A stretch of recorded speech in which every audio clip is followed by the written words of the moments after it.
Buenas noches. ¿Qué más? Buenas ¿Cómo va noches, todo? profe. Buenas noches, Buenas profe, noches. muy bien. Ah, bueno, eso me alegra mucho. ¿Cómo les ha ido con las otras tutorías? ¿Cómo va la situación? Profe, bien, pero corriendo mucho, corriendo mucho. ¿Por qué? ¿Qué Profe, pasó? pues, por ejemplo, yo trabajo todo el día, pues yo sí estoy trabajando presencial. Entonces Sí. llego de trabajar a la carrerita, a bañarme, ponerme algo rápido para poderme sentar a estudiar. Entonces es todo como a la lata. Ay, Ah, bueno, pero lo importante es que pueda estar en la clase, sí, así sea sin bañarse. sí, señor. Sí, eso no se nota. Buenas tardes al que me está saludando por el chat. Yo le contesto por acá. Bueno, compañeros, hoy les pregunto, antes de iniciar la clase, la vez pasada, o sea, la clase inmediatamente anterior, hace 8 días, ¿alcanzamos a ver algo de tema o no? Sí, señor. Empezamos con el tema de las pirámides, ¿cierto? Sí, profe. Bueno, está bien. Entonces vamos a continuar explicando ese tema. Bueno, voy a compartir. Ahora más tarde llamamos a lista. Que estén todos los compañeros que pueda. Profe, qué pena. Lo que pasa es Dime, que yo no estoy en el grupo por donde usted envía el link para uno ingresar a la clase. usted no está en el WhatsApp, No, señor. ¿cierto? ¿Cómo es? Regáleme su número de logrado de una vez. Dime. El número, Sí, 313 sí. 704 1702. ¿Tu nombre es? Angie Díaz. Angie Díaz. Gracias, profe. Angie, ya la agrego al grupo de una vez para que no vas a quedar Bueno, profe, muchas gracias. por fuera.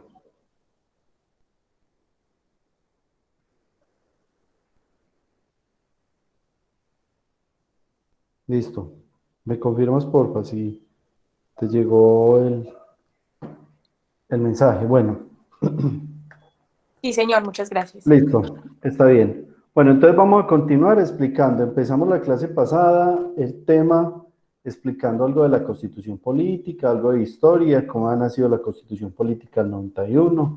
Incluso les hablé, pues, por qué era necesario cambiar esa Constitución que teníamos en nosotros en 1990, que era la de 1886. Y que en un principio les dijo que eso era una defecio, que eso tenía unas normas que no tenían razón de ser. Entonces, como les expliqué, las normas evolucionan y se tienen que acomodar a la población, a la necesidad actual de la población. No sé si la vez pasada hablamos del poliamor. ¿Ustedes han escuchado qué es el poliamor o no?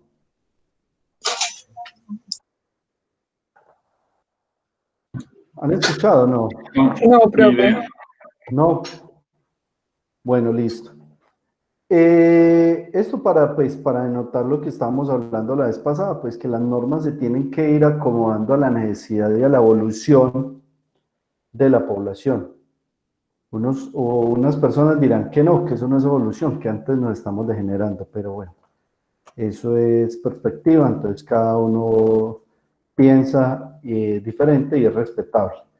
Frente a ello, en Brasil se presentó una situación y digamos que eso ya se exportó a Colombia porque generalmente la cultura exporta. Resulta y pasa que en Brasil decidieron casarse, ¿cómo llega de gente? Este grupo es muy grande. Bueno, listo. En Brasil decidieron contraer matrimonio, 3 mujeres y 2 hombres, ¿cierto? Entonces la norma allá establece pues que la familia está conformada por quienes así lo deseen. Entonces usted conforma una familia, incluso acá en Colombia también la norma es muy amplia en ese sentido y establece pues que familia, usted determina qué es para usted el concepto de familia. y usted determina quién es su familia. Hay personas que tienen un gato y dicen pues que esa es la familia de ellos, un perro, un gato, cualquier cosa. Ese pues en un sentido muy amplio. Pero llegando pues a contexto, el ejemplo que les estoy dando, decidieron casarse 3 mujeres y 2 hombres. Pero entonces las normas actuales contemplan un régimen para un hombre y una mujer, o incluso ya ha evolucionado el tema, o 2 hombres o 2 mujeres, o viceversa, pero siempre solo 2 personas, independientemente del género. Eso ya evolucionó, también lo hablamos la vez pasada, pero se presentó una nueva situación allá, que era esa. Entonces ya eran 3 mujeres y 2 hombres, y entonces la situación es, bueno, listo, y si hay un embarazo, ¿quién es el papá? Y si deciden divorciarse, ¿cómo se reparten los bienes? Y si es una sola persona la que decide divorciarse, ¿cómo se reparten? Mejor dicho, mire que toda la estructura normativa tiene que cambiar en la medida que evoluciona la sociedad. Como ahorita lo hablé, pues algunos me dirán, no, venga, pues es que es una evolución, de género, bueno, como lo quieran llamar. El tema es que las normas se tienen que acomodar a esas libertades de las personas, y el Estado no está para reprimir la libertad de la persona. Si usted es feliz en un matrimonio de 5 y pues usted no le hace mal a la sociedad, antes le puede producir bien, porque en cierta medida, si usted va al fondo del asunto, si es una familia bien, pues no tendría por qué afectar a las demás personas de la sociedad. Pero entonces mire que las normas sí se afectan. Entonces habría que cambiar las normas del Código Civil, las normas del Código procedimental, muchas normas tendrían que cambiar. Entonces, por eso las normas necesariamente tienen que ir cambiando en la medida que cambia el pensamiento de la sociedad, ¿sí? ¿Alguien quiere opinar o preguntar al respecto? ¿Tiene alguna duda de lo que estamos hablando?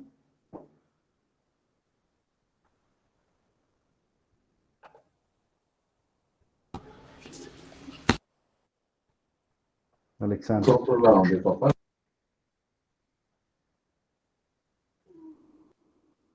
Muchachos. No, profe, no, ahí está bien, todo va bien, está bien. Sí, Vea, profe, yo tampoco la idea- tengo preguntas. La idea es que volvamos a esta clase, un debate, que ustedes puedan conversar y pues opinar de lo que estamos hablando en clase, ¿sí? Si les salta una duda, de una me interrumpe el profe, le pregunto algo, no tenga miedo en preguntar, porque entonces en última se convierte esto en un monólogo y hablo y hablo y hablo, y entonces no sé si ustedes que son los que están recibiendo el mensaje me están entendiendo, se están quedando con las dudas, ¿sí? Entonces, por favor, lo que necesiten de una me interrumpen, ¿sí? Entonces, continúo. Esos serán unos ejemplos para denotar pues la evolución de que tienen que darse las normas, y entonces necesariamente nació la Constitución del 91. Eso fue lo que hablamos la clase pasada, que esa evolución la teníamos que, ese salto teníamos que darnos, una nueva Constitución. Entonces ya con base en eso empezamos a hablar de la pirámide de Hans Kelsen, que es una pirámide jerárquica. Como es jerárquica, está hablando de una jerarquía. Dice que la norma más importante dentro de esa jerarquía de las normas es la Constitución política. Que la Constitución política, como bien lo denotamos también al inicio de la clase, la elabora el pueblo, y el pueblo la elabora con base en sus necesidades, cuáles son las normas que necesita. Adicional a eso, el pueblo, entonces ya por debajo de él, elige al Congreso, para que, en este caso el Senado y la Cámara de Representantes en Colombia, ¿para qué? Para que legislen, para que hagan las normas en nombre del pueblo, ¿sí? Pero entonces tengan en cuenta que el pueblo es el constituyente primario. Constituyente es porque el que elabora la Constitución, y este Congreso sería el constituyente secundario, porque el Congreso puede modificar la Constitución política supuestamente con el aval del pueblo. Mire que la Constitución política la han modificado muchas veces a través del Congreso para, digamos, acomodar normas en algún momento que se necesitan modificar. Ejemplo, Álvaro Uribe Vélez modificó la Constitución. Le estoy hablando de temas trascendentes. Hay muchas reformas constitucionales, pero le hablo de las que más conocemos todos. cuando Álvaro Uribe Vélez era presidente, reformó la constitución política para permitir la reelección presidencial, ¿sí? Entonces, eso se hace a través del pueblo o a través del Congreso, ¿sí? Se modifica la constitución política. Estos son los dos caminos para modificar la constitución política. Habíamos hablado de que la constitución política también era la norma más importante de un pueblo y que por encima de ella no habría nada. Entonces dimos un ejemplo en los casos de los países desarrollados como Estados Unidos, Rusia, Alemania, Francia, Italia, pues esos países desarrollados que no se someten a ninguna justicia. Y dábamos un ejemplo que Colombia desafortunadamente ha suscrito un poco de tratados internacionales y entonces Colombia resulta sometido al cumplimiento de un sinnúmero de tratados internacionales. Entonces podemos decir que Colombia ya no es tan autónomo y decir pues que la constitución política es la norma más importante, pues eso queda como entre comillas allí. Muchos estudiosos del derecho constitucional dicen que son normas supranacionales, o sea que están por encima de la Constitución, y otros dicen que son normas paraconstitucionales o están en el mismo rango de la Constitución política. Yo considero que son normas supra, o sea, que están por encima de la Constitución política y que nosotros las debemos cumplir. Les di un ejemplo muy claro de ello la semana pasada con el tema, creo, de la pena de muerte. ¿Qué pasa si nosotros queremos implementar la pena de muerte en Colombia? Todos los colombianos decidimos, sí, queremos la pena de muerte para los violadores, como en el caso de la niña Zamboní, era el ejemplo, ¿cierto? ¿Qué pasa si todos queremos implementar una norma como esa en la Constitución política? Porque debe ser de allí, la pena de muerte debe modificar la Constitución política. ¿Qué pasaría?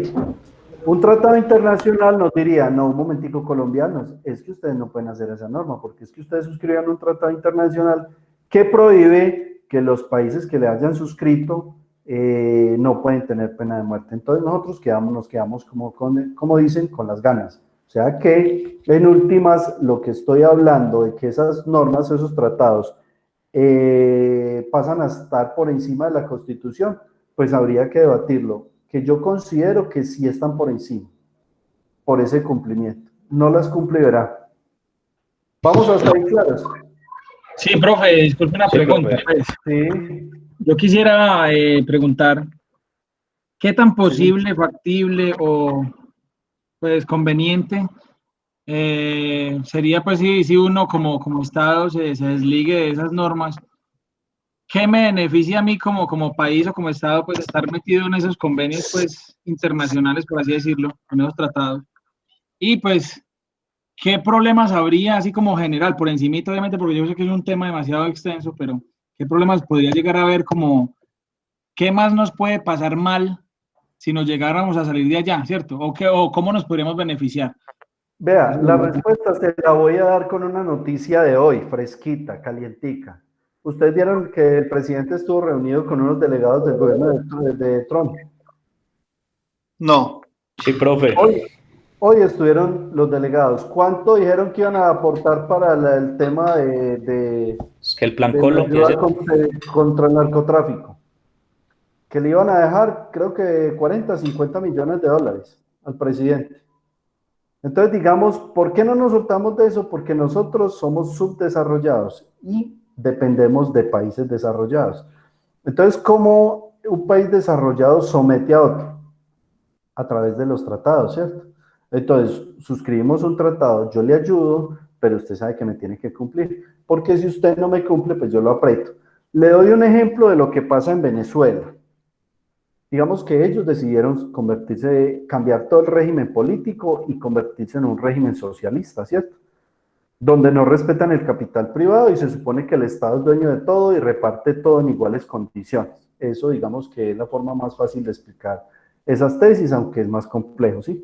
Pero entonces el socialismo es eso. El Estado dueño de todo y reparte a cada uno una porción en igual condiciones.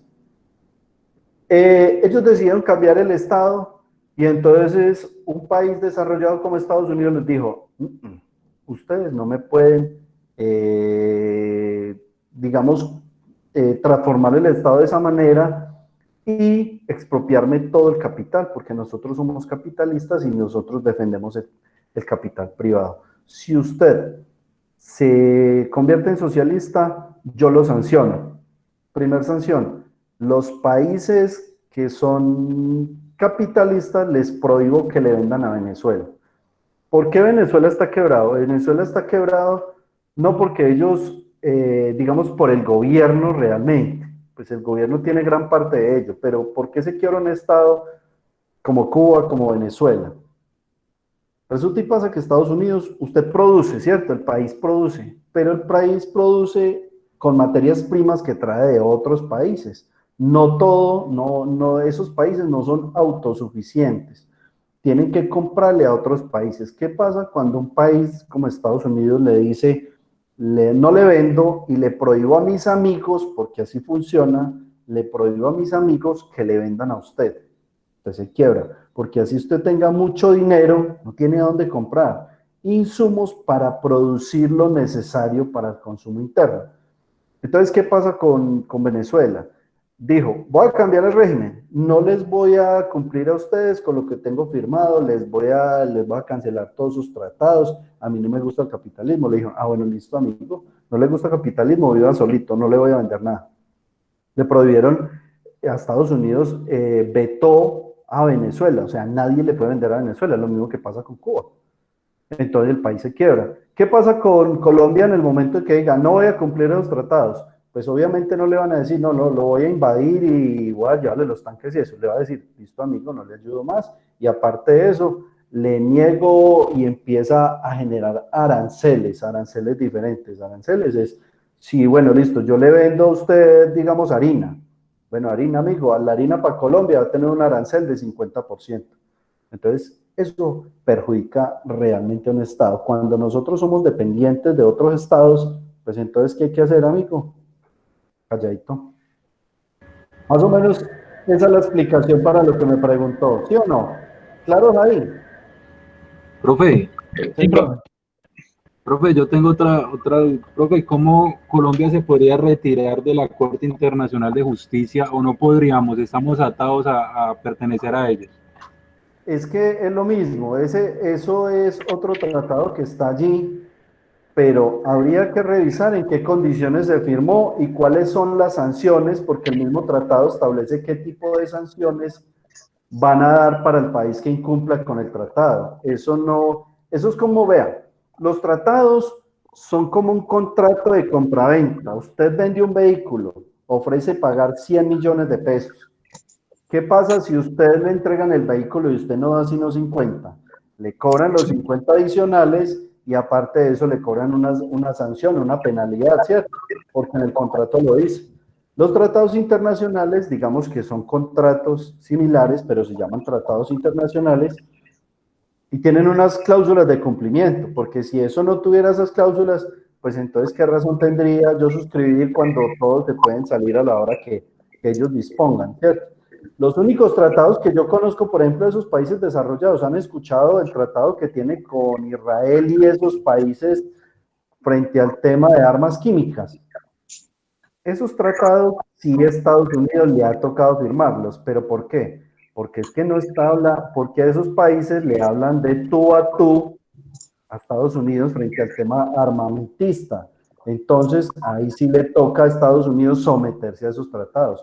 No fabriquen armas que yo tampoco voy a fabricar, pero Estados Unidos, por ejemplo, con Colombia, ¿qué? Colombia viene y le pone la pata y le dice, hágame el favor y me suscribe el tratado, no le sigo ayudando. ¿Qué tiene que ver Colombia? Suscribir. ¿Y qué pasa si no cumple? Si usted no cumple, nuevamente, le aumento los aranceles, le niego la visa a los ciudadanos, le va a permitir nada más tantos ciudadanos que puedan ingresar al país. Mejor dicho, hay muchas maneras de presionar, ¿sí? Entonces, habría que revisar el tratado, qué tipo de sanciones se van a imponer a los países que incumplan con el tratado. Eso es. Y usted me dirá, venga, ¿y por qué Colombia suscribe los tratados? Pues porque nosotros, como ciudadanos, hablamos nuevamente del desconocimiento de las normas, elegimos unas personas para que nos representen, pero no hacemos control de qué hacen ellos allá. Entonces el ejemplo es cuando cuando nombran un gerente de una empresa, ¿será que los dueños le hacen control? ¿La junta directiva? Sí, obviamente. Eso, el país es como una empresa, pero resulta y pasa que nosotros elegimos el gerente, que es el presidente, o los congresistas, y ¿hacemos algún control? No hacemos algún control. Acá el control que hacemos se llama el de las noticias. Entonces a nosotros nos controlan con las noticias y nos tienen totalmente polarizados, que la izquierda es mala, que la derecha es mala, que Uribe es malo, que Petro es malo, pero en últimas todo eso es la manera como se maneja el pueblo, ¿sí? Y siempre va a seguir siendo así. Entonces usted genera discordia, entonces usted va a quedar bien frente a un grupo de personas cuando usted genera esa discordia. Entonces hay un grupito generando discordia de este lado y otro de este, pero hay unión frente a eso. No. ¿Realmente la izquierda es mala? No. ¿La derecha es mala? No. Cuando las cosas se llevan ya le doy la palabra, cuando las cosas se llevan a los extremos es malo. Pero en este momento nosotros estamos en un capitalismo salvaje, donde mire cómo está la situación de las empresas, digamos no de las empresas, porque ahí no toca las pymes, incluso las pymes son también víctimas del capitalismo. Estamos hablando del capital poderoso del país, de las 5 o 10 familias que manejan el país, de que la riqueza del país y las tierras están tan mal distribuidas que el 1% de la población tiene el 99% de las tierras. Así es la distribución de las tierras en Colombia. Entonces mire la desigualdad que hay. De eso es lo que se habla. Sí, cuénteme, amigo. Profe, una preguntita. Entonces, Sí. ¿cómo se le hace ese control a esos congresistas que uno supuestamente elige para que lo representen a uno? O sea, ¿cómo sería el control político del ciudadano para que ellos, bueno, sí estén haciendo las cosas como deben de ser? O sea, que no van a, pues, a tomar decisiones que no nos van a apoyar. Vea, ¿Cómo sería ese control? yo pienso que primero que todo tenemos que ser ciudadanos. ¿Cómo es posible que hagan una masacre de 9 jóvenes y a la gente le preocupe más si Álvaro Uribe está detenido en la casa, en el ubérrimo o eso, o una entrevista que hizo Vicky Dávila al presidente allá? ¿Cómo es posible eso que como sociedad el presidente se preocupe más por recibir una comisión que viene del extranjero que estar en cabeza de una investigación de esos asesinatos? ¿Qué pasaría en un país desarrollado como Colombia, como Francia, como Estados Unidos, que exista una masacre de 9 personas? Yo les garantizo que mueven el mundo y ponen banderas en redes sociales, todo mundo. Y los colombianos hacen una masacre por ahí, ponen banderas de Francia, Estados Unidos, que es que cuando asesinaron yo no estoy diciendo no estoy justificando de ninguna manera, pero cuando asesinaron el afro en Estados Unidos, mire lo que pasó. Se vino medio mundo encima de la policía allá. ¿Qué pasó en Colombia? En este momento nadie ha dicho nada. Nadie ha dicho nada de esa masacre. Y son 9 estudiantes de la Universidad de Nariño. ¿Qué pasa? Entonces, lo que tenemos que primero mirar es qué pasa como ciudadanos. ¿Qué nos está pasando a nosotros? Normalizamos la delincuencia, la normalizamos a tal medida que ya no nos mueve nada. O sea, puede pasar en este país de todo y no nos mueve. Entonces, si usted me dice cómo hacemos control, primero moviéndonos como ciudadanos, moviéndonos es que nos duelan las situaciones que pasan dentro del país. No nos duele nada, nada, lo más mínimo. En país hay noticias como la siguiente, y son chiste a nivel mundial. Capturado en Colombia, fiscal anticorrupción, por corrupto. Esas son las noticias de Colombia, y usted se pone a ver, y todas son así. ¿Y qué pasa? Nosotros como ciudadanos hacemos algún control. Yo le voy a dar un ejemplo de cómo se puede controlar las situaciones, y creo que la vez pasada la hablamos. En Francia, los chalecos amarillos, Macri o Macron es el apellido de él, Macri creo que es, subió los combustibles allá. ¿Y sabe qué le dijeron los franceses? Le dijeron, no amigo, no queremos que suba los combustibles, no va a pasar eso. Nosotros somos ciudadanos, busque otras alternativas. Usted necesita buscar impuestos, pero no queremos que sea a través de la bolsa en los combustibles, porque ya estamos pagando unos combustibles con muchos impuestos, entonces no queremos más. Se paró medio país. Yo le digo a usted, un gobierno como el que tenemos, el país hace una manifestación en este momento y cierra toda la ciudad. Bueno, en este momento por el tema del COVID, pero yo le digo algo, si nosotros actuáramos como ciudadanos, ¿qué estaríamos haciendo? Paralizando. Profe, pero nosotros a nivel de país también tenemos una falencia y es que acá se vive mucha violencia, entonces todo el que quiere protestar o quiere levantar la mano, pues termina asesinado o callado o algo similar. Pero ese es que el tema es ese, que normalizamos tanto la violencia que ya la asimilamos como si fuera natural para nosotros. O sea, todo lo que pasa, uno ve la noticia, normal, qué pesar de los muchachos ya, pero no pasó a mayores. Entonces, es normal que el narcotráfico, que el gobierno, ni hablando de izquierda ni de derecha, que todos que estén vinculados con paramilitares, con compra de votos, toda la corrupción que se ve todos los días, que tapan un escándalo con uno nuevo. Y eso es lo que está pasando en Colombia. En Colombia lo que hacen es un escándalo, entonces levante otra polvera por ahí en otra parte y con ese tapa ese. Y así vamos uno con otro. Y en últimas, nosotros como ciudadanos, pues somos cómplices de todo eso porque nosotros no hacemos nada. Cuando me decían a mí, venga, ¿y entonces qué hacemos como ciudadanos? No, la única alternativa, vea, muchos dirán que suena guerrillero, porque a uno lo tildan de eso cuando dice, es que usted tiene que salir a manifestar, usted tiene que salir a la calle a presentar su inconformismo frente al gobierno. Es que todo lo que hace el gobierno lo afecta a usted, todo, efectivamente todo. El hecho de que el gobierno no disponga de dinero para la educación, eso lo va a afectar a usted. El desarrollo del país depende de eso. Entonces nosotros como ciudadanos, ¿se acuerdan cuando les decía que esta clase era supremamente importante? Porque es que los problemas del país realmente están en el desconocimiento o digamos de esa desidia de las personas frente a las normas, al conocimiento de sus derechos y saber que usted nunca le pide nada al gobierno, es que usted no le está pidiendo nada, usted está exigiendo lo que usted tiene y nosotros tenemos un país y nosotros debemos exigir por lo que tenemos. Usted tiene una empresa y usted va y le pide al administrador que le dé limosna, no, usted le dice, páseme las utilidades que dio mi empresa.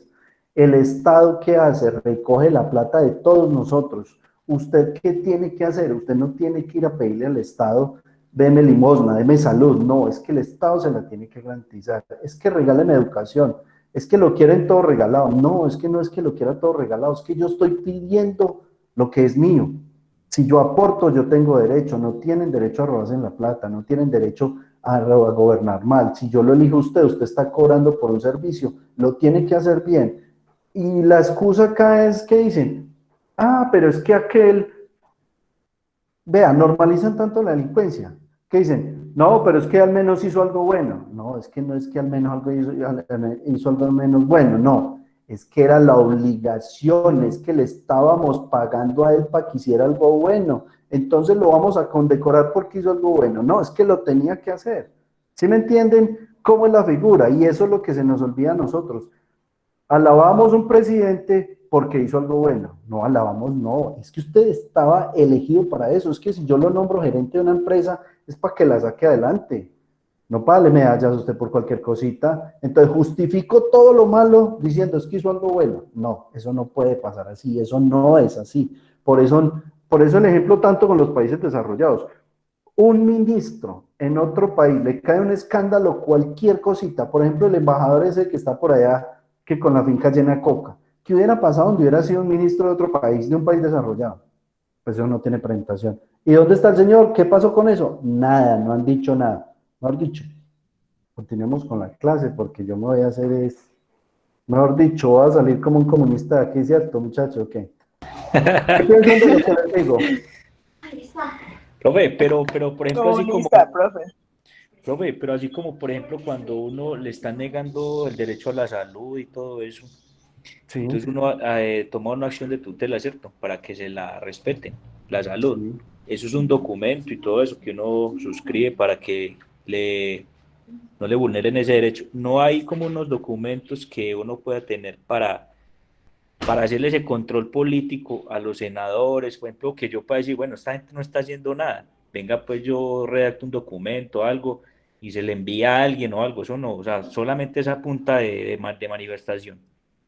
Es que el control político, desafortunadamente, digamos que lo deben hacer los ciudadanos, es a través de eso. Hay un control político que se llama la revocatoria del mandato.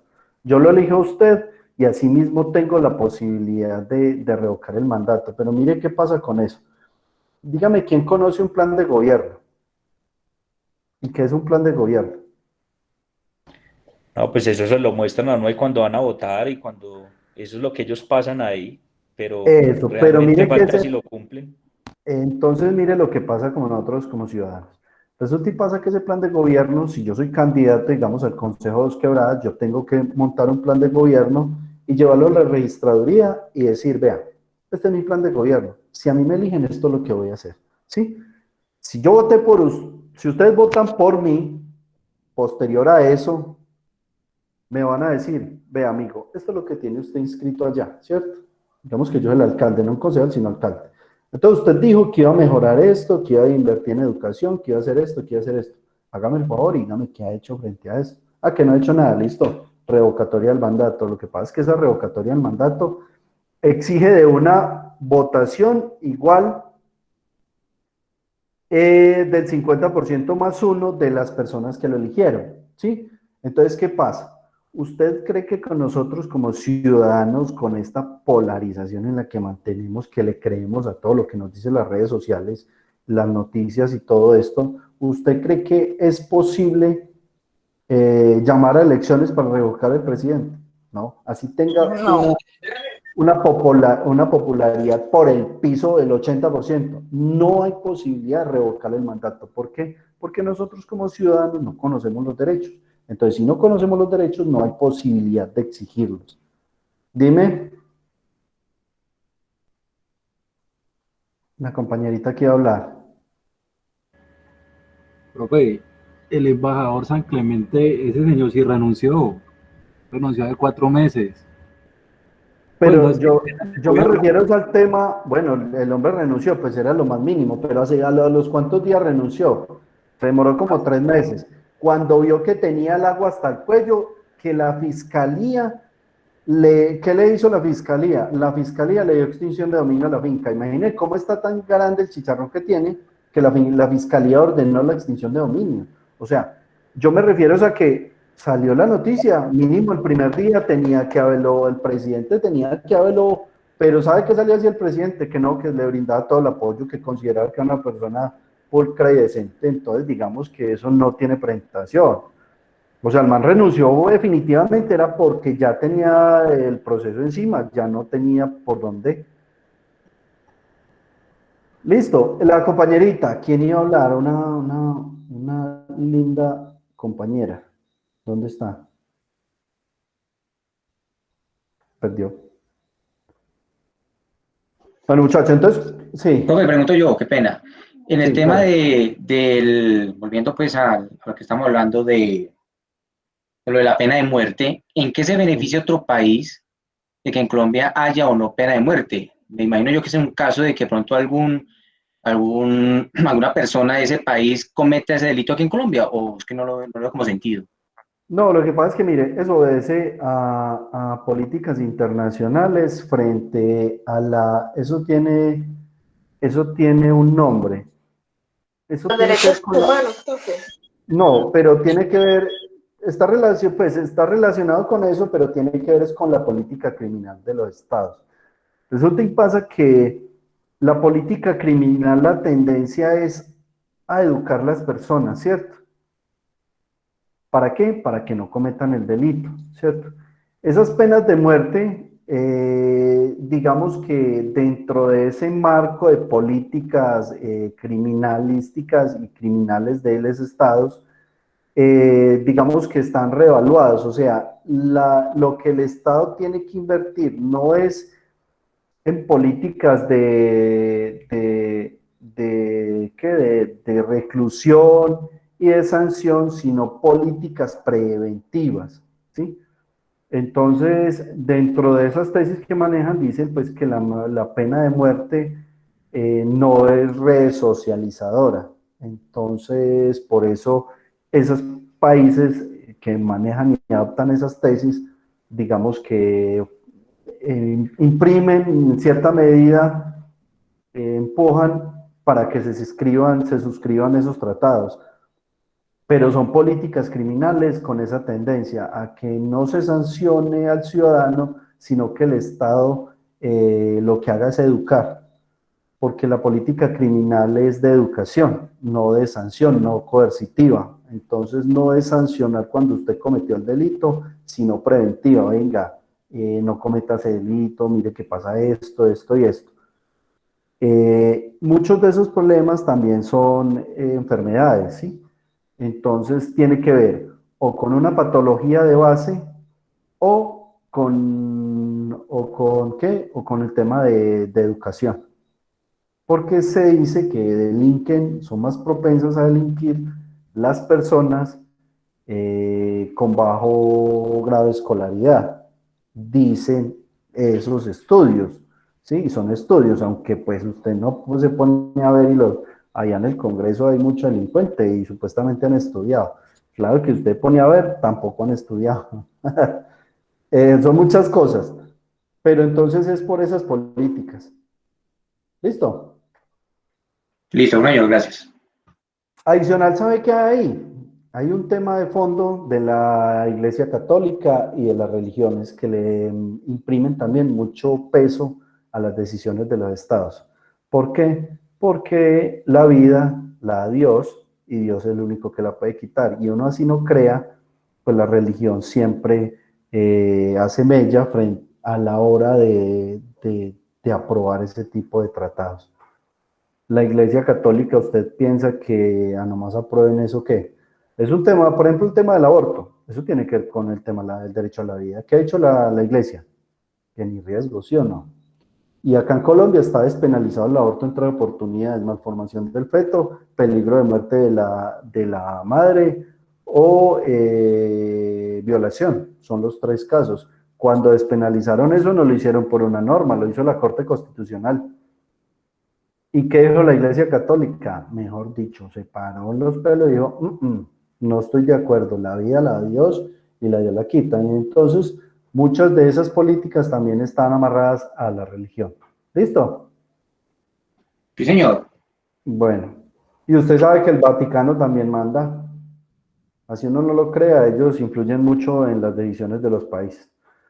Bueno, continúo acá con la pirámide para que avancemos un poquito, listo. Entonces nosotros hacemos la constitución política, elegimos a unos personajes que se llaman los senadores y los representantes a la Cámara para que ellos legislen en nuestro nombre, o sea, hagan las normas que nosotros necesitamos. Listo. Por debajo de la Constitución, entonces está la ley. Lo que el Congreso hace allá se llama ley. Entonces, cada norma tiene un nombre diferente. La Constitución política es la norma de normas, la ley ya es la segunda en jerarquía, porque estamos hablando de jerarquía, y la elabora el Congreso. Tengan en cuenta algo. Cuando a una persona de ellos le dicen congresista, digamos que el nombre está mal dicho, incluso lo utilizan en los noticieros.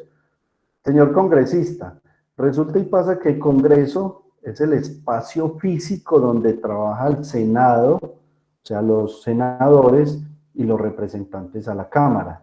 Entonces, si usted ir a Bogotá, usted dice, voy a ir a visitar el Congreso. El Congreso es el espacio físico donde usted encuentra a los senadores y los representantes a la Cámara. Entonces, cuando le dicen congresista, le están diciendo es otra cosa, ¿cierto?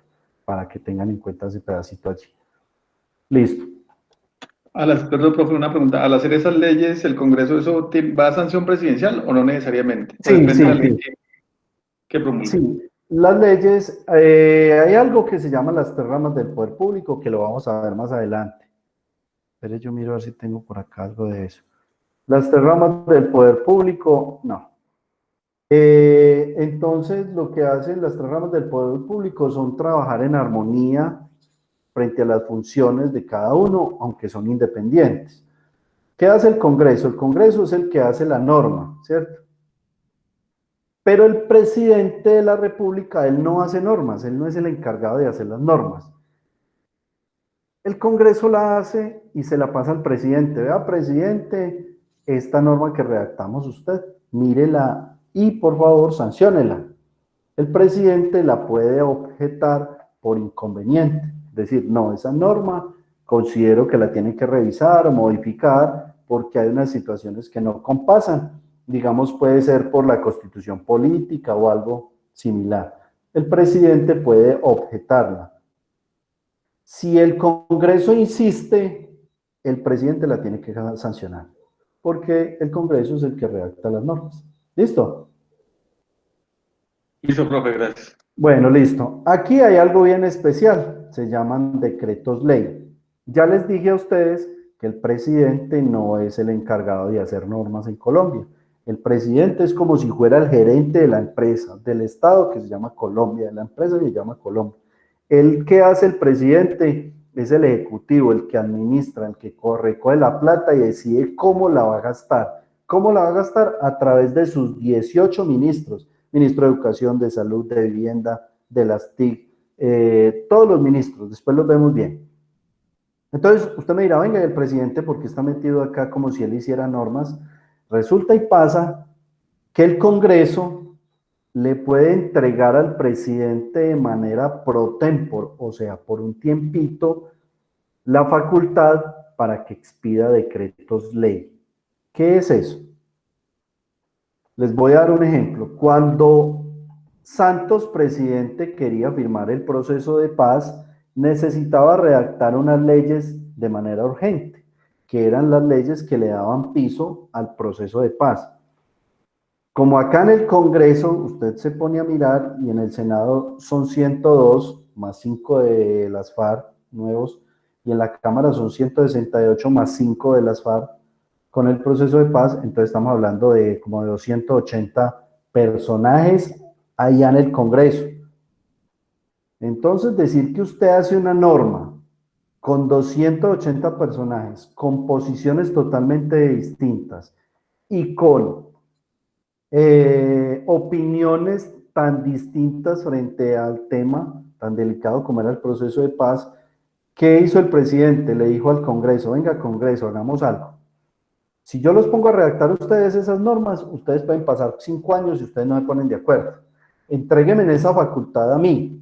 Yo redacto las normas con una comisión de expertos y después se las paso a ustedes, ya hechecitas, para que ustedes les den el visto bueno. Y si les dan el visto bueno, entonces eso se convierte en un decreto ley. O sea, en un decreto que hizo el presidente, pero que tiene aprobación del Congreso. Entonces, el presidente no hace las leyes. El Congreso le puede entregar de manera provisional, o sea, hasta por 6 meses, esa facultad para que el presidente expida los decretos de ley que considere urgentes o que tiene un trámite urgente para ellos. Eso es lo que está pasando en este momento, ¿cierto, profe? Bueno, lo que está pasando en este momento excepción es otro tema bien especial. En la Constitución Política hay un artículo que dice que cuando hay una conmoción interior, discúlpenme, ya sea por, como el que tenemos ahora por COVID, el presidente declara ese estado de emergencia, en este momento se llama estado de emergencia económica, social y otro nombrecito allí. Y entonces cuando declara esa emergencia puede empezar a legislar. Esa es otra opción que le permite la Constitución Política al presidente. Pero ¿qué pasa? Aquí el control de estos decretos que está pidiendo el presidente ya no los hace el Congreso, los hace la Corte Constitucional, que es la justicia, la otra rama del poder público, que es la Corte Constitucional. Incluso, frente a lo que pregunta el compañerito, el presidente expidió un decreto ley por medio del cual creaba un impuesto a los funcionarios públicos del 10% para los funcionarios públicos que vengaran más de 10 millones de pesos, creo. La Corte Constitucional cogió ese decreto y le dijo, Eso es inconstitucional. No puede crearles un impuesto a ellos del 10%. Y entonces ese decreto quedó sin piso. Quedó sin piso es que no se le van a poder aplicar y la plata que descontaron la van a tener que devolver. ¿Vamos bien hasta allí? Sí, señor. Bueno, Excelente. entonces, pille pues, está la Constitución Política, que es la norma más importante, después viene la ley, porque nosotros elegimos a estos personajes para que hagan la ley. Personajes me refiero al Congreso y al Senado de la Cámara. El presidente también expide decretos ley, pero ya les dije cómo, las dos opciones que acabamos de hablar. Resulta y pasa que después vienen los decretos. Los decretos también los expide el Congreso. Pero ¿qué diferencia hay entre un decreto y una ley? Resulta y pasa que como esto es una jerarquía, les voy a dar, digamos, un ejemplo para entender toda esa jerarquía y por qué unas son más importantes que las otras. La Constitución Política es una norma muy general y habla de principios y de derechos fundamentales. Principios es que la Constitución da el piso, la base sobre el cual se construyen todas las normas. El piso, ¿cierto? Y a partir de allí, entonces, la ley, los decretos ley, los decretos, las ordenanzas, tienen que empezar a darle vida a esa Constitución Política. ¿Cómo? Un ejemplo muy claro. Hay eso se llama un principio constitucional que se llama, pues que dice, que establece que Colombia garantizará la vida digna a los colombianos. Entonces, si usted se pone a pensar la vida digna, entonces para tener vida digna tenemos que tener salud. La Constitución solo habla de eso, no dice más nada. Dice, Colombia garantizará la vida digna a sus ciudadanos. Más o menos lo dice así, no textual, pero sí habla de eso. Y ya, no dice más nada. Entonces usted queda así, bueno, vida digna, ¿y qué? Eso dice la Constitución Política. Pero entonces usted piensa en vida digna, entonces está educación, salud, alimentación, trabajo, vivienda, ¿sí? Mire los 5 cosas que se desprenden de vida digna. Entonces, ¿qué tiene que hacer la ley si la Constitución Política establece que debemos tener vida digna? Pues entonces, a través de la ley, nosotros le pagamos a los congresistas para que vayan y legislen y hagan lo que nosotros le ordenamos en la Constitución Política, que es garantizar la vida digna. Entonces, el congresista, bien juicioso, se va para allá, para su puesto de trabajo, porque eso es lo que tienen que hacer, legislar, y decir, bueno, la Constitución Política dice que tenemos que vivir vida digna. Entonces, se me vino la idea, voy a redactar una norma, se llama Ley 100, voy a garantizar salud para todos los colombianos, y eso hizo el Congreso, redactó la Ley 100. ¿Fue cierto o no fue cierto? Es cierto. Cierto, entonces, que el Congreso mire la Constitución Política y redacte las normas a su amaño, como les dé la gana, y nosotros no digamos nada, y sigamos estando con la misma norma y no digamos nada, eso ya es problema de nosotros, pero ellos están haciendo su trabajo, sí. ¿Lo están haciendo mal? Sí, pero pues ¿qué si nosotros no decimos nada? Como usted consigue un trabajador, el trabajador trabaja mal y usted no le dice nada, pero él sigue trabajando mal, ¿sí o no? Profe, Dígame. ¿quién es el que puede quitar las leyes o algo que nos, no le beneficie a los ciudadanos, pero digamos sin hacer manifestaciones? No, lo único que usted vea, otro control frente a lo que usted me pregunta es, el Congreso, bueno, listo, y la pregunta suya me da para explicarle lo siguiente.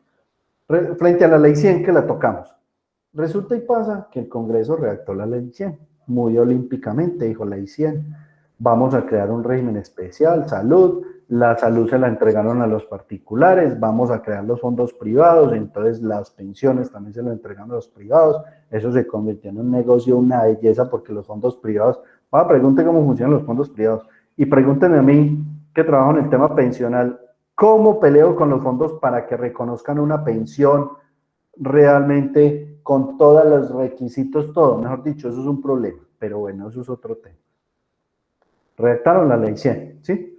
En la Ley 100 establecía que la pensión de vejez se obtenía antes de la Ley 100, me vuelvo un poquito, Antes de la ley 100, usted se pensionaba, mujeres 55, hombres 60 años. Semanas cotizadas, 1000 no más, 1000 semanitas. La ley 100 dijo, no, venga un momentico, el promedio de vida aumentó.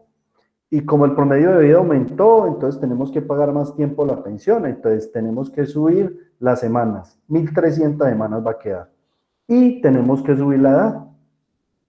La edad va a ser de 57 y 62, como está vigente en este momento. Entonces un ciudadano, digamos un ciudadano, dijo, no, venga, ¿cómo así? Las normas deben ser progresivas. Esa norma regresiva. Progresiva es que antes de quitar beneficios, tienen que entregar más, o sostenerla así, o no ser regresiva, ¿cierto?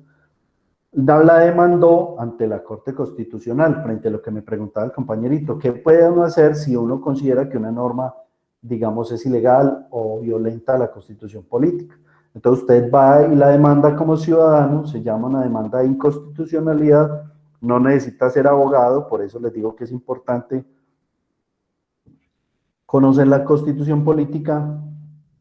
Usted va y le dice a la Corte Constitucional, ya Corte Constitucional, presento esta demanda de inconstitucionalidad, o sea, en contra de la en contra de la Constitución.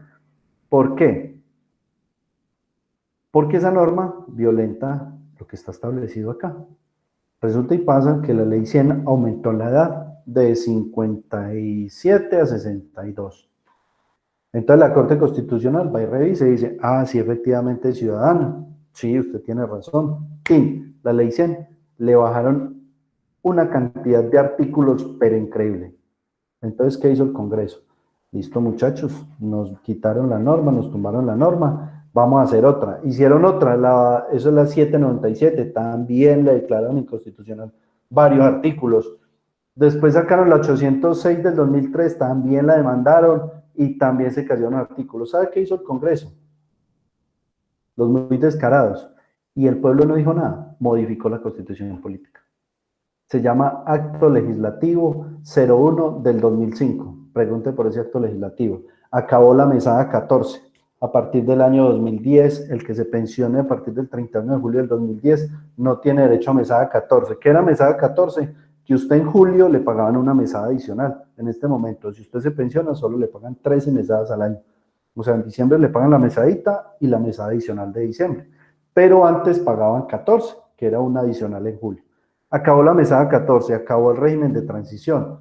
¿Qué era el régimen de transición? Que si yo tenía un derecho adquirido con la ley anterior, antes a la ley 100, yo me podía pensionar con esa ley, o sea, 55 años y 60.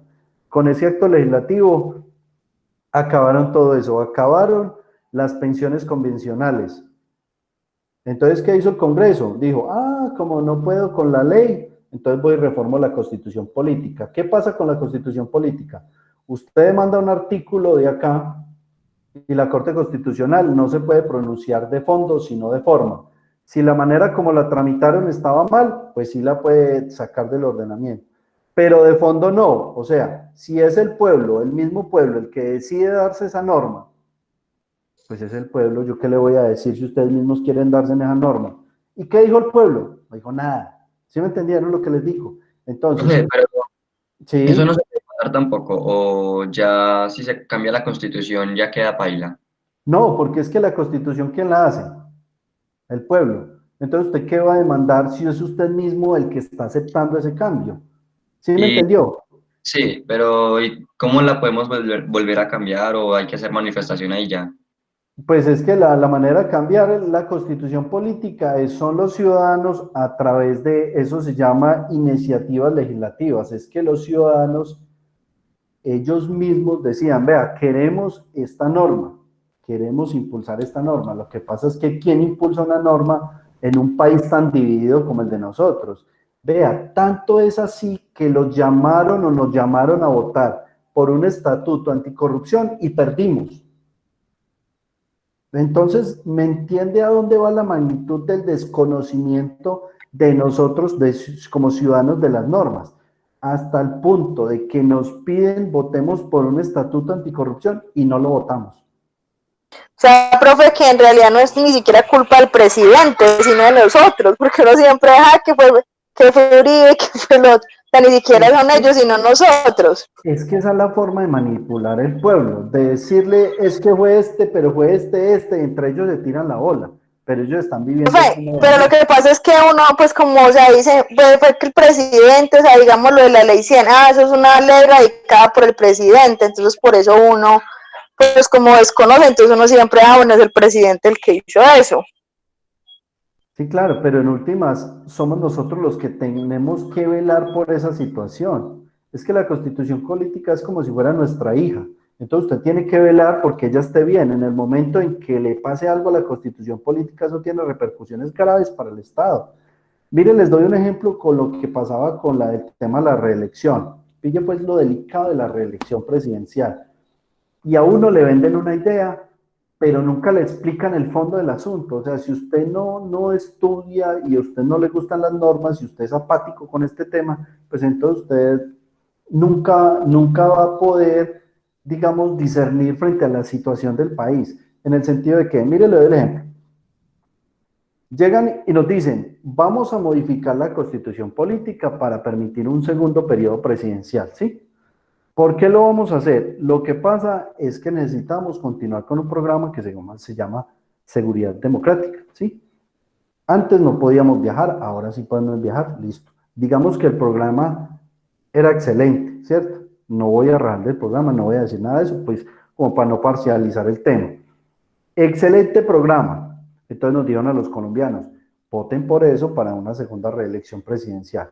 Yo quiero separarles acá una diapositiva y les voy a hacer un cuadrito rápidamente para poderles explicar el tema. Digamos, acá está la rama ejecutiva. ¿Me están viendo ahí lo que estoy compartiendo, cierto? Sí, señor. Está muy chiquito. Bueno, listo. Voy a poner algo acá. Si está muy pequeño, me dicen.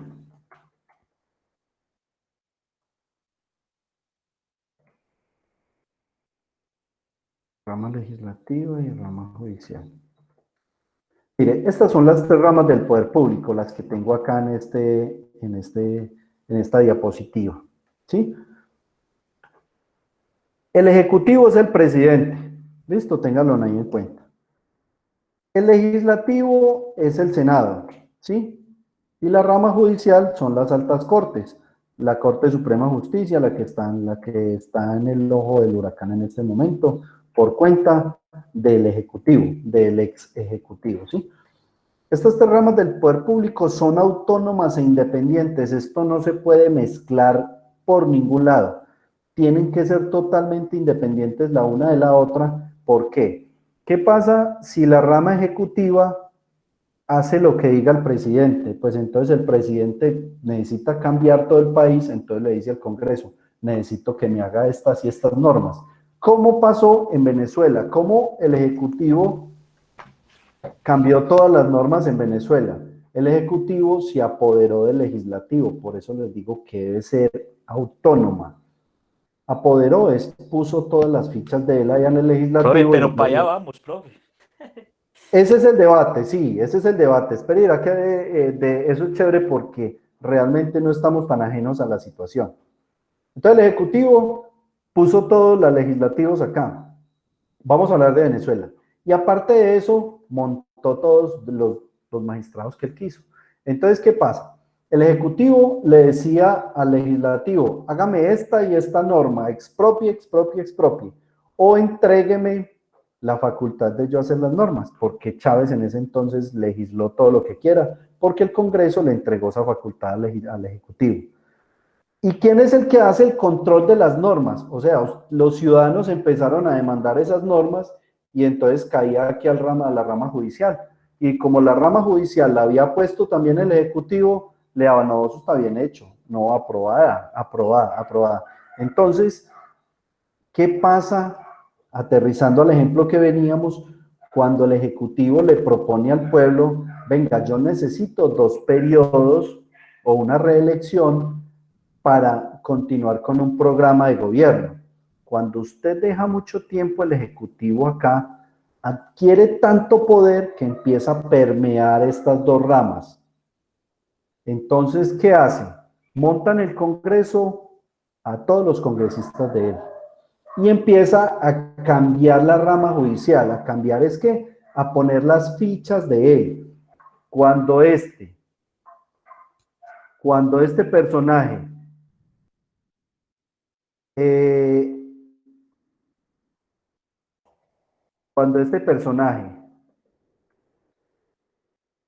pone todas las fichas, ya no son autónomas e independientes. Mire lo que dice ahí.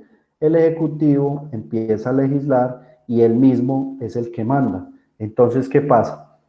No hay posibilidad de que una corte lo judicialice por todo lo que haga en el Estado. Entonces puede masacrar, puede hacer lo que sea en el Estado.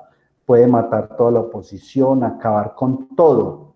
Y la rama judicial, que es la que administra justicia, le da la bendición, le da la venia a todo lo que él haga. Y el legislativo está legislando para él, o sea, creando normas para él. Cuando nos hablaron a nosotros de la reelección presidencial, nos dijeron, sencillo, no, nada más es ¿para qué? Para garantizar la continuidad de un programa. Pero entonces nunca nos dijeron, venga, pilas con esto, porque hay algo que se llama democracia. Ustedes han escuchado de la democracia. Y la democracia es la rotación del poder. Es un principio sagrado en cualquier país. Que no exista dictadura, hay democracia, o sea, rotación del poder. ¿Y por qué rotación del poder? Porque si no la hay, si yo permito que un ejecutivo permanezca mucho tiempo, se convierte en una dictadura. O sea, permea todos los poderes y ya lo último, no hay quien lo baje de allá. Entonces, mire cómo está estructurada la constitución política y cuánto daño le podemos hacer nosotros como ciudadanos cuando no tenemos claros estos conceptos, como qué, como la división del poder, que es el ejecutivo, legislativo y judicial. O sea, personas que salen a un debate, o sea, salen a rasgarse las vestiduras en la calle y no saben qué es la rama ejecutiva, la legislativa y la judicial. Y dicen, es que hay que reformar la rama judicial porque es que son de izquierda. Pero resulta y pasa que es que eso no es así de sencillo, porque es que la rama judicial es otro poder del Estado. El Ejecutivo no es el que manda, el Legislativo no es el que manda, y la rama judicial es el que manda. Son los tres, la rama ejecutiva, la legislativa y la judicial. Entonces, ¿qué es lo que pasa a un ejecutivo cuando la rama judicial empieza a molestarlo? Pues entonces le echa al pueblo encima para que cambien esto. ¿O qué pasa cuando el judicial no le conviene a un ejecutivo? Pues posiblemente le puede presionar con un proceso judicial y eso. ¿O qué pasa con el legislativo? Si el presidente, vean, les pongo un ejemplo. Esto es tan armonioso que tiene que trabajar de la siguiente manera. En Colombia es tan fácil venderle una idea o una mentira política de la siguiente manera. Cuando Petro estaba candidato presidencial, nos dijeron, es que si usted vota por Petro, esto se va a convertir en Venezuela. Listo. Entonces uno decía, meto, como dicen los muchachos, ¿cierto? ¿Qué pasa? Resulta y pasa que la rama legislativa ya estaba elegida, 99% derecha. O sea, el Congreso era de derecha. Ponga usted una izquierda acá. ¿Qué pasa con el del presidente que es de izquierda? Entonces nombramos un presidente de izquierda, pero la rama legislativa, el Congreso, 99% derecha. O sea, de izquierda, los del Polo y otros poquiticos allí. Y de pronto los de la guerrilla, eso representaba, digamos que no el 99%, eso está como en el 96% de derecha. ¿Qué podría hacer el Ejecutivo con un Congreso 96% de derecha? Les garantizo que Petro no hubiera podido hacer nada. Ah, venga, es que yo quiero Congreso, que me hagan una norma para volvernos socialismo. Diga pues quién se la aprueba. Entonces mire lo complejo del país, que a nosotros nos meten unas mentiras que uno a veces piensa, venga, ¿cómo es posible que hay gente que crean esas situaciones? Que crea que una situación de esas puede convertir un Congreso a pasar a una izquierda. Digamos que por esto se empieza. Usted me dirá, profe, pero es que ¿cómo empezaron los de izquierda? Sí, empezaron así. Pero es que se acuerda de un principio que se llama democracia, que es la rotación del poder. Usted, ese señor, lo va a tener allá 6 meses, 4 años. ¿Sí me entienden? Y entonces por eso se llama rotación del poder y es un principio tan bonito que se llama democracia, que es la rotación del poder. No lo deje allá. Profe, pero yo pienso que, pues, de acuerdo a la explicación que usted da, y pues, igual no hay que irse para Venezuela para mirar la permeabilización de las tres ramas, una con la otra aquí en Colombia. Ya eso ya está ocurriendo. Y desde hace Ah, muy no. Lo que usted dice es totalmente cierto. Usted se pone a ver el Ejecutivo y el Legislativo, el 96% es de él. O sea, esto ya está listo. Estos dos son hermanitos y comen en el mismo plato. Lo que pasa es que la rama judicial, digamos que no está, digamos, todavía alineada con la derecha. Profe, pero al estar Profe, ese fiscal ahí, pues no, ya no hace parte de esa misma tendencia. Lo que pasa es que el fiscal, digamos que el fiscal ni siquiera es de por acá, el fiscal está por acá. Él tiene mucha incidencia en las decisiones de la rama, porque es que si él inicia la investigación, pues entonces la rama tiene trabajo, pero si la fiscalía no hace nada, digamos la rama judicial, el tema de delitos, si la fiscalía no investiga, pues la rama judicial no puede hacer nada. Entonces mire lo que pasa por el caso de Odebrecht, de Reficar, que se robaron 5.200 millones de dólares. Lean las noticias, son 5.200 millones de dólares en Reficar. ¿Sabe qué pasó el año pasado? Los procesos contra los supuestamente implicados prescribieron. ¿Qué es prescribieron? Que ya no hay posibilidad de enjuiciarlos. Entonces, eso es un problema ¿qué? Político, netamente político, y de nosotros como ciudadanos que seguimos pues con los ojos vendados frente a toda esta situación. Profe, Señor. profe, cuando se habla de decreto presidencial, ¿hasta qué punto una orden de decreto presidencial puede sobrepasar las otras dos ramas? No, porque como yo le dije, este decreto ley, que es un decreto presidencial, siempre va a estar sujeto a control, ya sea del Congreso o de la Corte Constitucional. Entonces, si lo demandan y la Corte Constitucional dice que no se puede aplicar porque va en contra de la Constitución política, no hay nada para hacer. Por eso se hablaba acá de la dictadura, que digamos el Ejecutivo, la rama legislativa, le entregó la posibilidad al Ejecutivo de que haga las normas. Entonces este personaje le dio por inventarse una norma bien olímpica y dice, vea, las empresas que valgan más de 1.000 millones de pesos las vamos a expropiar. Entonces llega y pasa a la rama judicial y entonces la rama judicial le dice, no compañerito, aquí se garantiza la Constitución política, tiene un artículo que dice que garantiza el capital privado y que el Estado no podrá interferir en ello, ni expropiar, ni nada del tema. Entonces esa norma va en contra de la Constitución y así usted sea el presidente, la Constitución la elaboró el pueblo y es el pueblo el único que puede cambiar esa condición. Entonces usted como presidente no le permite eso. Entonces la Corte Constitucional le puede parar, digamos, el tema allí.